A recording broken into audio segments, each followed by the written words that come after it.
6:19 on this Sunday morning. For most people, it's just partly cloudy. We've had a few very light showers in spots over eastern Colorado this morning. They're coming to an end, and a few showers out across the Continental Divide as well. But the morning is not going to be a concern for us as far as rain, really, in most cases. Hey, Cripple Creek, again, we've got the biker rally up there supporting the veterans ongoing today. We already see a few people out there on Bennett Avenue walking around. We have 51 degrees at the Century Casino, so nice, comfortably cool morning. Calm winds, just a few clouds around. Good look at the sky conditions as seen from Fountain right now. At Ceramic Landscape Materials, we have 64 degrees and a partly cloudy sky. Pueblo West, there you go.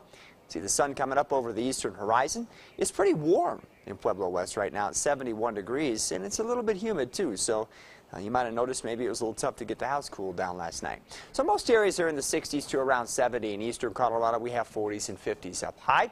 We do expect as the day progresses that the clouds will eventually build. Any showers out here in east central Colorado are not going to be terribly strong here this morning.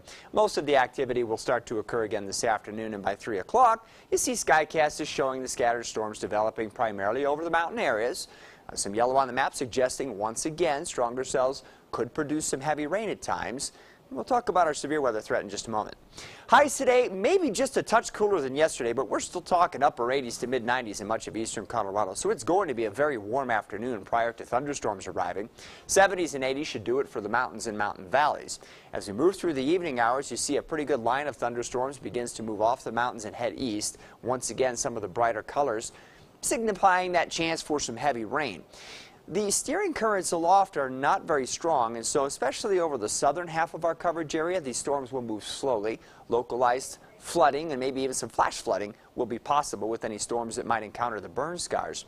Say once you get to about El Paso County and start moving northward, particularly up here on the Palmer Divide, there might be enough wind shear to support some storms that could briefly approach severe criteria, maybe some 1-inch diameter hail or some strong wind gusts that could cause some damage. Those will then gradually head east overnight tonight before winding down late, leaving us partly cloudy by tomorrow morning. And again, kind of humid tomorrow morning.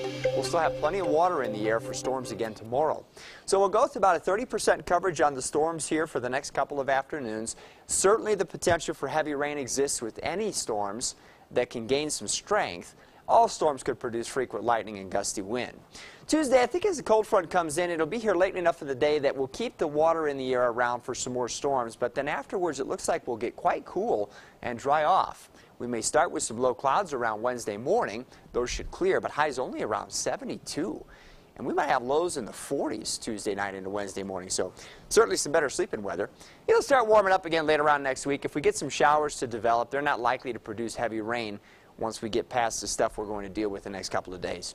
Pueblo about 90 tomorrow, then we'll cool through the 80s into the 70s, even in Pueblo for Wednesday as it looks now, with overnight lows in the 50s. Back up into the 90s by Friday and Saturday. We're not going to stay cool for long yet this time of year. Canyon City will drop off into the 80s tomorrow, maybe 70s on Wednesday. Again, a couple of days here where we could pick up some heavy rain, but once we get past Tuesday, I think we're done for a little while. And it'll be more comfortable at night, too, as the air dries out some. And Teller County will slide back into the 60s by Tuesday and Wednesday. Lows in the low to mid-40s. You see the storms return Thursday, Friday, Saturday, but those storms won't have nearly the punch that the storms the next couple of days will. So just, quick showers, little wind, little lightning, chase you inside. But next couple of days could be interesting.